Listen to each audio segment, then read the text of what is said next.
because I think the school was quite rich in tradition. It was a colonial building. It existed through the war. And I was told that actually the Japanese was there during the Second World War, and they call it Jalan Besar School.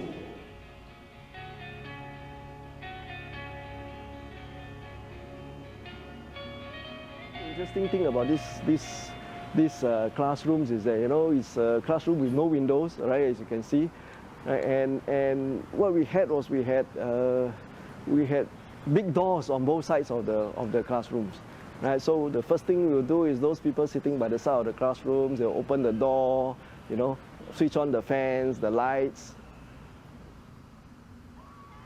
Watching the soccer matches that's just right in front of us. So sometimes we may have lessons going on, but if there's a soccer match going on, sometimes most of us will not pay attention and just actually watch the match. And sometimes if we score, our team actually did well and score a goal, sometimes we actually run out of classrooms just to cheer the team and all that. You see, the veranda served as an assembly point for sports day. In 1960, when I was in Sec 2, the upper floor, all right, they will be occupied by all students. We went to our designated areas, right? Whampoa House, Kallang House, Rochor House, whatever house. You had this very, what do you call it, unusual structure. It's like a milestone, but it's connected by this rail.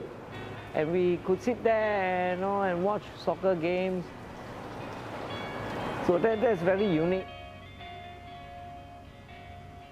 We have this sense of belonging to a school that has character, and it does actually give you that sense of belonging because it looks stately, and it is a school that we feel happy coming back to every day. Yeah, so in a sense, it just gives us a special feeling.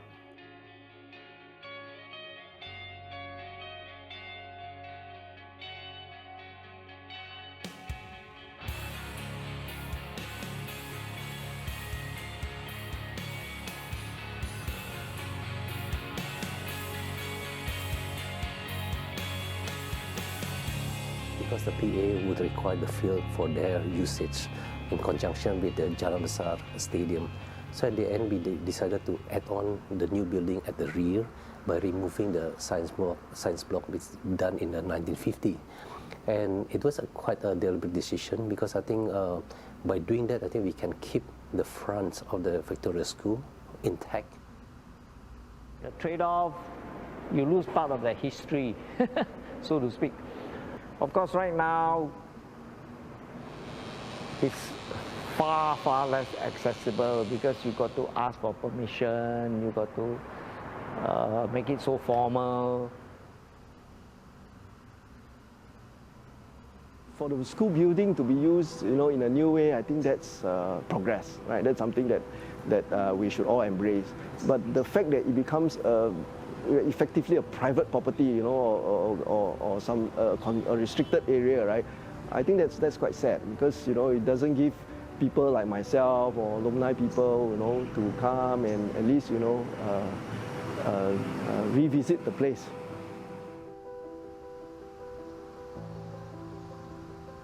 It's the same and yet different. It's like a shadow of its former self because we were back there for the VS 140 and gala dinner. So I would have thought, you know, because we were in the field, we could actually go to the building and have access, you know, take photos, you know, a lot in the classroom and all that.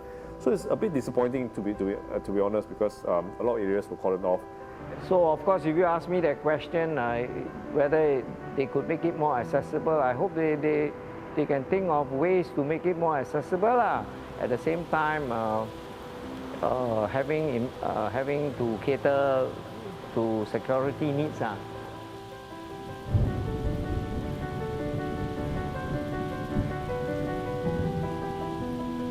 So it's a very strange, hollowed out feeling that I have in me, you know. In the sense that this was my school, it has certain memories for me, it looks old, and yet when you go in, it's just not there. It's a bit, it's somewhat gutted out.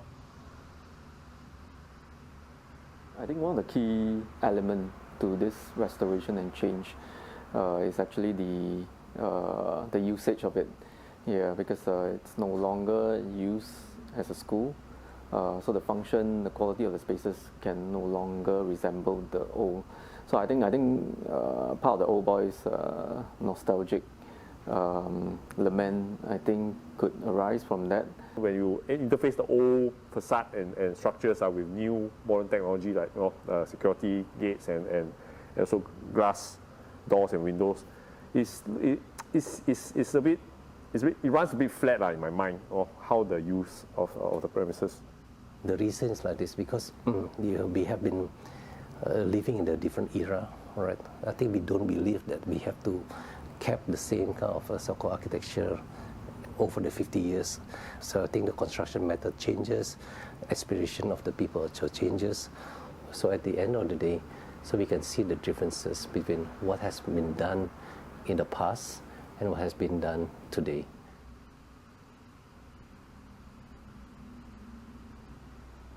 The way I think about it would be a concept of a house versus a home. If you have a family unit intact, and they enjoy doing things together, so regardless whether you are staying in an old colonial house and then subsequently you are being moved to you move into a condo, I think it's the way the family unit itself that is the key. We attend classes and go about with our activities may differ a little bit given the structure, but I think the culture remains consistently strong. It has not impacted the Victorian brand in any way. Steadfastness. Your one word is steadfastness lah. That means you really solid lah. That relates to the upbringing of students also lah. What kind of students we had? Really solid, right? Yeah. If you ask me one word, the old building, it looks a hell of a solid lah. And somehow it rubbed off on the boys and the teachers lah.